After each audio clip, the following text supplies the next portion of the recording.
ونتوكل عليه ونعوذ بالله من شرور أنفسنا ومن سيئات أعمالنا.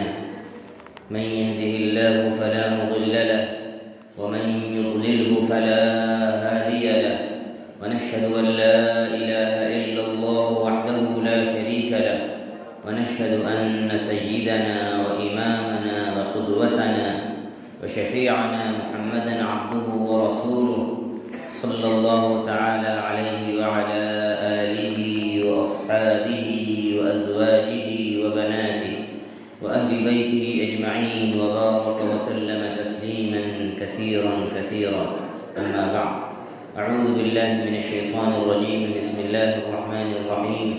يا أيها الذين آمنوا اتقوا الله حق تقاته ولا تموتن إلا وأنتم مسلمون.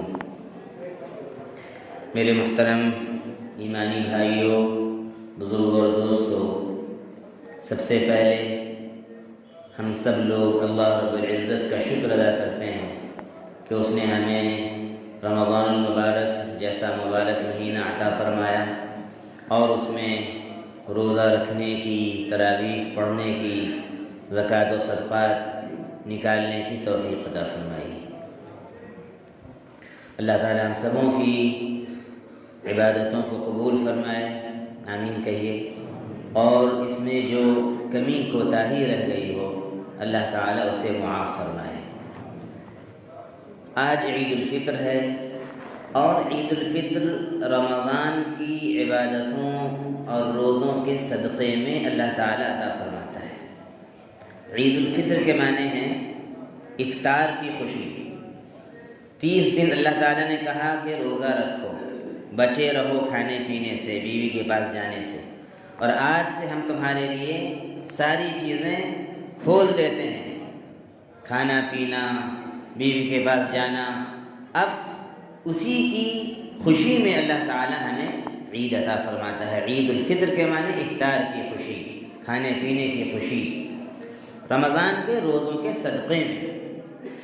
ظاہر ہے کہ عید کی خوشی سچی تو اسی کو ملے گی اور ملتی ہے جس نے رمضان کو جتنا اچھے سے گزارا، پورے روزے رکھے، پوری تراویح پڑھی، تہجد کا اہتمام کیا، اعتکاف میں بیٹھ گیا تو اور نور علی نور، اور زکوٰۃ و صدقات کا اہتمام کیا. تو سچی عید اسی کے لیے. خوشی کا تعلق انسان کے باطن سے ہے، اندرون سے. ایک ایسی کیفیت کا نام ہے خوشی جو اندر سے انسان کے اندر سے پھوٹتی ہے اور انسان اس کو محسوس کرتا ہے. اور ظاہر میں اگر ہم لوگوں میں سے اللہ تعالی ہم سبوں کو معاف فرمائے، کوئی بھی مسلمان اگر رمضان کی اگر کوئی بے حرمتی کرتا ہے، روزہ جان بوجھ کر نہیں رکھتا ہے، تو ظاہر ہے کہ اس کو وہ خوشی نہیں ملے گی. مجمع میں بھیڑ میں ضرور ہوگا وہ، لیکن اس کو وہ سچی خوشی نہیں ملے گی جس نے مہینے بھر روزہ رکھا. اسی لیے بعض علماء نے اس طرح کے اشعار کہے ہیں: لیس العید لمن لبس ثوب الجدید. عید دراصل اس کے لیے صرف نہیں ہے جس نے بہت اچھے اچھے کپڑے زیب تن کر لیے، نئے نئے جوڑے پہن لیے. انما العید لمن خاف یوم الوعید. عید تو دراصل اس کے لیے ہے جو اللہ تعالیٰ کے یہاں کل کھڑے ہونے سے قیامت میں ڈر گیا اور ڈر کر اس نے روزے رکھے اور اللہ کی عبادت کی. لیس العید لمن تبخر بالعود. عید صرف اس کی نہیں ہے جس نے بہت اچھی اچھی خوشبوئیں لگا لی، اپنے کو بسا لیا، معطر کر لیا. انما العید للتائب الذی لا یعود. عید تو اس کی ہے جس نے ایسی سچی پکی توبہ کر لی اللہ تعالیٰ سے اپنے گناہوں سے کہ پھر وہ گناہوں کی طرف نہیں پلٹ رہا ہے. لیس العید لمن رکب المطایا. عید اس کی نہیں ہے جو بہت اچھی اچھی سواری پر سوار ہو گیا. انما العید لمن ترک الخطایا. عید تو اس کی ہے جس نے گناہوں کو ہمیشہ کے لیے چھوڑ دیا. میرے بھائیوں، ہم سب اللہ کے بندے ہیں، نبی پاک صلی اللہ علیہ وسلم کے امتی ہیں، اور جو اللہ کا حکم ہے، نبی پاک صلی اللہ علیہ وسلم کی سنت ہے، جو احکام شریعت میں ہیں، ہم اس کے پابند ہیں. ہر مسلمان باؤنڈڈ ہے. ایسا نہیں ہے کہ ہم آزاد ہیں، اپنی چاہت سے زندگی گزار لیں. اگر یہاں ہم اپنی چاہت سے زندگی گزاریں گے تو کل اللہ تعالیٰ کے یہاں ہمارے لیے مشکلیں پیدا ہو جائیں گی، اور اگر یہاں اللہ کی مرضی سے زندگی گزاریں گے، رب چاہی جیسا رب چاہتا ہے، تو پھر وہاں من چاہی زندگی ملے گی، جنت اور اس کی نعمتیں ملیں گی۔ لکم فیہا ما تشتہی انفسکم، تمہارے لیے جنت میں وہ سب کچھ ہوگا جو تمہارا جی چاہے گا، وَلَكُمْ فِيهَا مَا تَدَّعُونَ، اور وہ سب کچھ ہوگا جو تم اللہ تعالیٰ سے فرمائش کرو گے۔ میرے بھائیو، بزرگ اور دوستو، عید الفطر میں سب سے اہم چیز جو واجب ہے وہ صدقہ فطر کا نکالنا ہے۔ ظاہر ہے کہ عید کے صبح صادق کے دن یہ واجب ہوتا ہے یہ صدقہ، اور اس سے 1-2 دن پہلے نکال لے تو اور بہتر ہے، اور اگر رمضان میں اس سے پہلے اگر اس نے کسی غریب کو دے دیا ہے، اس کی ضرورت پوری ہو گئی ہے تو بھی جائز ہے، لیکن عید سے پہلے نکالنا واجب ہے، اپنی طرف سے، اپنی نابالغ اولاد کی طرف سے، اپنے گھر کے تمام افراد کی طرف سے۔ اگر کسی نے پہلے نہیں نکالا اور بعد میں نکال رہا ہے تو وہ صدقہ فطر شمار نہیں ہوگا، وہ عام صدقہ شمار ہوگا۔ اس لیے ہر شخص کو اس مسئلے کو اچھی طرح نوٹ کر لیں کہ صدقہ فطر ہمیں عید کی نماز سے پہلے نکال کے آنا ہے۔ اور حضرت عبداللہ بن عباس رضی اللہ عنہما فرماتے ہیں، نبی پاک صلی اللہ علیہ وسلم نے صدقہ فطر کے جو واجب قرار دیا وہ کیوں؟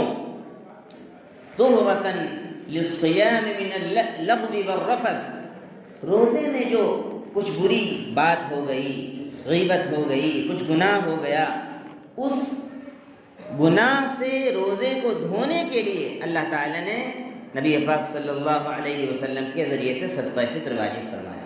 وَطُعْمَةً لِّلْمَسَاكِينِ، اور ہمارے غریب بھائیوں کے لیے اللہ تعالیٰ نے ان کے کھانے کے سامان کے لیے ان کا بھی کچھ سامان ہو جائے، راشن کا انتظام ہو جائے، ان کی بھی عید اچھے سے ہو جائے، اس لیے صدقہ فطر واجب کیا ہے۔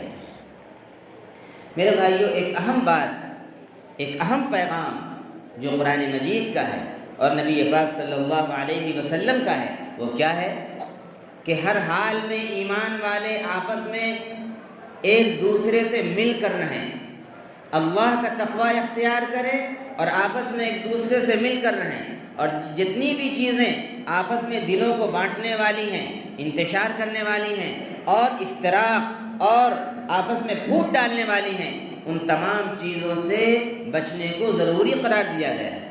اللہ تعالیٰ ارشاد فرماتے ہیں، اعوذ باللہ من الشیطان الرجیم، یا ایہا الذین آمنوا اتقوا اللہ حق تقاتہ، اے ایمان والو ڈرو اللہ سے جیسا کہ اسے ڈرنے کا حق ہے، ولا تموتن الا وانتم مسلمون، اور دیکھو اس بات کا خیال رکھو، ہر وقت اس پر نظر رکھو کہ موت تمہیں نہ آئے مگر اس حالت میں کہ تم مسلمان ہو، اسلام پر تمہیں موت آئے، اپنے ایمان کی فکر رکھو۔ یہ زمانہ فتنے کا زمانہ ہے، شر کا زمانہ ہے، کتنے ایسے لوگ ہیں جو کمزور ایمان کے ہیں، اسلام سے خارج ہو جا رہے ہیں، بچیاں مرتد ہو جا رہی ہیں، یہ بہت ہی فتنے کے زمانے سے ہم گزر رہے ہیں میرے بھائیوں۔ اس لیے ہر شخص کو سب سے پہلے اپنے عقیدہ توحید کی اور اپنے ایمان کی ہمیشہ فکر رکھنے کی ضرورت ہے کہ کوئی بھی بات ایسی نہ ہو جو ایمان کے خلاف ہو، کوئی شرک کی بات صادر ہو جائے اس سے جو اللہ کو ناراض کرنے والی ہے۔ اور ظاہر ہے کہ اگر کوئی شرک کر لے گا اور توبہ کیے بغیر مر جائے گا تو اللہ تعالیٰ اس کے اس شرک کو معاف نہیں کریں گے۔ اللہ تعالیٰ فرماتے ہیں حدیث قدسی میں، انا اغنى الشرکاء عن الشرک، جتنے بھی دنیا میں ایک دوسرے کی شریک ہو جاتے ہیں لوگ کسی بھی کام میں ان تمام شرکاء سے سب سے زیادہ بے نیاز ہوں، میں کسی کے ساتھ شرکت پسند نہیں کرتا ہوں۔ ترکتہ وشرکہ، اگر کوئی میرے ساتھ شرک کرتا ہے تو میں اس کو بھی چھوڑ دیتا ہوں، اور اس کے شرک سے بھی میرا کوئی تعلق نہیں ہے، اس سے میرا تعلق ٹوٹ جاتا ہے۔ اس لیے میرے بھائیوں، اپنے عقیدہ توحید کی حفاظت کرنا، اشہد ان لا الہ الا اللہ واشہد ان محمدا عبدہ ورسولہ، میں نے گواہی دی اس بات کی کہ اللہ کے علاوہ کوئی بھی عبادت کے لائق نہیں، اور میں نے گواہی دی اس بات کی کہ حضرت محمد صلی اللہ علیہ وسلم اللہ کے بندے اور اس کے بھیجے ہوئے سچے رسول ہیں۔ یہ وہ عقیدہ ہے اور یہ وہ اقرار ہے کلمہ شہادت کا کہ یہی ہماری پونجی ہے۔ ہر ایمان والے کی اسی سے قیمت ہے، اسی سے دنیا میں عزت ہے، اسی سے قبر میں جائے گا تو اللہ تعالیٰ کی رحمت کا مستحق ہوگا، اور کل قیامت کے دن اسی کلمے کے ساتھ اٹھے گا تو اللہ تعالیٰ اس کو حساب و کتاب سے پار فرما دیں گے، پل صراط سے پار فرما دیں گے، اور اسی کلمے کی برکت سے اللہ تعالیٰ ہمیشہ ہمیش کے لیے اس کو جنت میں داخل فرما دیں گے۔ تو اے ایمان والو، ڈرو اللہ سے جیسا کہ اس سے ڈرنے کا حق ہے، اور مت مرنا مگر اس حال میں کہ تم مسلمان ہو۔ آگے اللہ تعالیٰ نے کیا ارشاد فرمایا؟ اور ہم لوگ، بہت سے لوگ مسلمانوں میں الگ فرقے والے، مسلک والے، برادری والے، نہ جانے کون کون سی باتیں کرتے ہیں۔ برادری کی الگ تقسیم ہے، مسلک کی الگ تقسیم ہے، اور یہاں تک باتیں ہیں کہ ایک مسلمان کسی مسلمان کو سلام کر دے تو تعلق ختم ہو جائے گا، نکاح ٹوٹ جائے گا۔ کیسی کیسی شیطانی باتیں کی جاتی ہیں۔ اللہ کے نبی صلی اللہ علیہ وسلم ارشاد فرماتے ہیں کہ جو شخص، جو بھی مسلمان ہے، ہر مسلمان کا دوسرے مسلمان پر 5 حق ہے۔ 5 حق ہے مسلمان کا مسلمان پر۔ کہیں نہیں کہا گیا کہ کون مسلمان کیسا ہو، یہ تو ہم نے اور آپ نے نام رکھ لیا ہے، فلاں فلاں ہے، فلاں فلاں ہے، ہم نام لینا نہیں چاہتے ہیں۔ ساری فرقہ بندیوں کو سامنے رکھیے، اور اللہ تعالیٰ کے حکم کو اور نبی پاک صلی اللہ علیہ وسلم کے اس حکم کو سامنے رکھیے، اور اس طرح کی جتنی بھی باتیں ہیں اپنے دلوں سے کھرچ کر پھینک دیجئے۔ اس وقت ہندوستان کے حالات، بلکہ پوری دنیا کے حالات یہ الارم دے چکے ہیں مسلمانوں کو کہ مسلمانوں ایک ہو جاؤ، متحد ہو جاؤ، اپنے اندر یونٹی پیدا کرو۔ اگر تم نہیں ایک ہوئے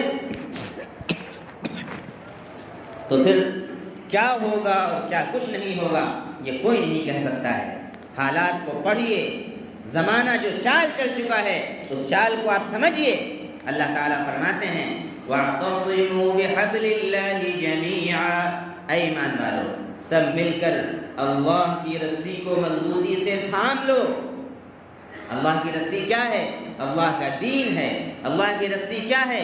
اللہ کی طرف سے اتارا ہوا قرآن کہ کلام مجید ہے، اور نبی پاک صلی اللہ علیہ وسلم کی سنت ہے۔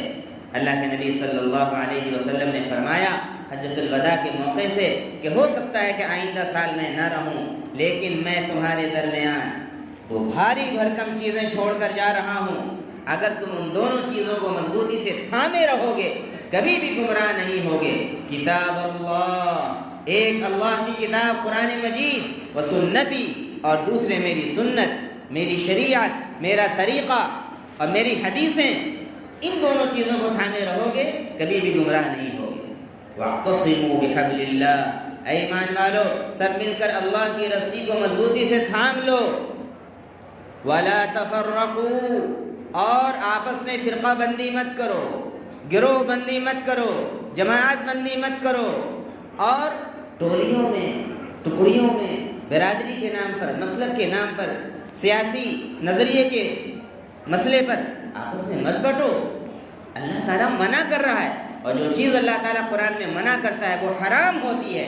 یاد رکھیے اس بات کو، کوئی اگر فرقہ بندی کرتا ہے، کوئی مسلک کے نام پر اپنے اندر فرکشن پیدا کرتا ہے مسلمان میں، تو وہ حرام کام کر رہا ہے، اور جب تک وہ توبہ نہیں کرے گا اللہ تعالیٰ معاف نہیں کریں گے اس کو۔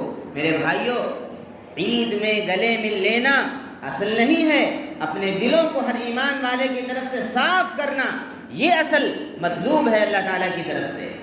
وَاذْكُرُوا نِعْمَةَ اللَّهِ عَلَيْكُمْ، یاد کرو اللہ کی اس نعمت کو، اذ کنتم اعداء، کہ اس ایمان لانے سے پہلے تم آپس میں ایک دوسرے کے دشمن تھے، فَأَلَّفَ بَيْنَ قُلُوبِكُمْ، تو اللہ تعالیٰ نے تمہارے دلوں کو ملا دیا، دلوں کو جوڑ دیا، فَأَصْبَحْتُمْ بِنِعْمَتِهِ إِخْوَانًا، تو تم اللہ کی نعمت اور اس کے احسان سے بھائی بھائی بن گئے۔ وَكُنْتُمْ عَلَى شَفَا حُفْرَةٍ مِّنَ النَّارِ، تمہارا حال یہ تھا تم جہنم کے کنارے پہنچ چکے تھے، فَأَنْقَذَكُم مِّنْهَا، اللہ تعالیٰ نے تمہیں بچا لیا۔ كَذَلِكَ يُبَيِّنُ اللَّهُ لَكُمْ آيَاتِهِ لَعَلَّكُمْ تَهْتَدُونَ، اسی طریقے سے اللہ تعالیٰ تمہارے لیے اپنی آیتیں کھول کھول کر بیان فرماتا ہے تاکہ تم ہدایت پر قائم رہو۔ اللہ کے نبی صلی اللہ علیہ وسلم نے ارشاد فرمایا حضرت ابو ہریرہ رضی اللہ عنہ کی روایت ہے، ارشاد فرماتے ہیں ایاکم والظن، غور سے سنیے، نبی کی حدیث ہے، نبی کا فرمان ہے، کسی عالم کے گھر کی بات نہیں ہے، اور کسی عالم کو یہ جائز نہیں ہے کہ وہ قرآن و حدیث سے ہٹ کر بات کرے، وہ اللہ کے ہاں پکڑا جائے گا۔ ایاکم والظن، دیکھو بہت زیادہ برے گمان سے بچا کرو، بدگمانی سے بچا کرو۔ کوئی مسلمان بھائی ہے میرا اور کوئی بھی بات ایسی مجھے سمجھ میں آ گئی کہ یہ میرا بدخواہ ہے، یہ میرا دشمن ہے، اور اپنے دماغ میں ہم نے اس کی طرف سے بدگمانی پال لی، یہ حرام ہے، اس سے منع کیا گیا۔ تحقیق نہیں ہے آپ کو، آپ ملیے، سلام کیجئے، اس کے گھر جائیے، اس کی دعوت کو قبول کیجئے، تو آپ کو معلوم ہوگا کہ وہ دشمن ہے کہ دوست ہے۔ آپ نے کیسے رائے قائم کر لی؟ تو بدگمانی سے بچو، فإن الظن أكذب الحديث، بدگمانی کرنا سب سے بڑا جھوٹ ہے۔ پھر آپ نے فرمایا وَلَا تَحَسَّسُوا وَلَا تَجَسَّسُوا، آپس میں ایک دوسرے کے ٹوہ میں مت رہا کرو، ایک دوسرے کی جاسوسی مت کیا کرو، کس کے اندر کیا خرابی ہے، یا کون کیسی ترقی کر رہا ہے، کس کے گھر میں کیا چیز آ رہی ہے، اس کی فکر میں، اس کے ٹوہ میں مت پڑو، یہ بھی حرام ہے، یہ خیر خواہی کے خلاف ہے۔ کسی کی عزت کے پیچھے مت پڑو، اس کی ٹوہ میں مت پڑو۔ وَلَا تَدَابَرُوا، اور آپس میں ایک دوسرے سے رخ پھیر کر مت رہو، کوئی سلام کرے تو سلام کا جواب تو واجب ہے۔ کتنے ایسے بھائی ہیں، سگے بھائی ہیں، کہ سلام کرتے ہیں تو جواب نہیں دیتے، اور تو بات چھوڑ دیجئے کہ دیگر معاشرے میں کیسی کیسی لڑائیاں رہتی ہیں۔ وَلَا تَدَابَرُوا وَلَا تَبَاغَضُوا، آپس میں بغض مت رکھو، دشمنی مت رکھو۔ وَلَا تَحَاسَدُوا، ایک دوسرے سے حسد اور جلن مت کرو، کسی کی کوئی ترقی ہو رہی اللہ کی طرف سے ہو رہی، ماشاء اللہ کہو، اس کو مبارکبادی دو، جلن مت کرو۔ ام یحسدون الناس علی ما آتاہم اللہ من فضلہ، کیا وہ لوگ دوسرے لوگوں سے اس بات پر حسد کرتے ہیں، ان نعمتوں پر جو اللہ نے اپنے فضل سے عطا فرمایا۔ کسی کو کوئی صحت کی نعمت ہے، کسی کے پاس دولت ہے، کسی کے پاس کوئی اور نعمت ہے، اولاد کی نعمت ہے، اللہ کی طرف سے ہے۔ حسد کرنا گویا اس بات کی کہ دلیل ہے کہ ہم اللہ کی نعمت پر اور اس کے فضل پر گویا کہ ہم شکوہ کر رہے ہیں کہ اللہ اس کو آپ نے کیوں دے دیا۔ اللہ نے جس کو دیا ہے اس کو دیا ہے، آپ بھی اللہ سے مانگیے۔ رش کرنا جائز ہے، اے اللہ مجھے بھی عطا فرمائیے، یہ جائز ہے، حسد کرنا جائز نہیں ہے۔ اور وَكُونُوا عِبَادَ اللَّهِ إِخْوَانًا، اور آپس میں بھائی بھائی بن کر رہیے، کما امرکم، جیسا کہ اللہ نے حکم دیا ہے۔ المسلم اخو المسلم، مسلمان کا بھائی ہے، لا یظلمہ، وہ اس پر ظلم نہیں کرتا ہے، ولا یحقرہ، اور اس کو حقیر نہیں جانتا ہے، ولا یخذلہ، اور اس کو بے یار و مددگار نہیں چھوڑتا ہے۔ التقوی ہا ہونا، تقوی یہاں سینے میں ہوتا ہے، کوئی اپنے آپ کو متقی نہ سمجھے۔ فلا تزکوا انفسکم، اپنی بزرگی اپنے آپ سے مت بیان کیا کرو۔ هو اعلم بمن اتقى، اللہ زیادہ جانتا ہے کہ کون اللہ سے کتنا ڈرنے والا ہے اور متقی ہے۔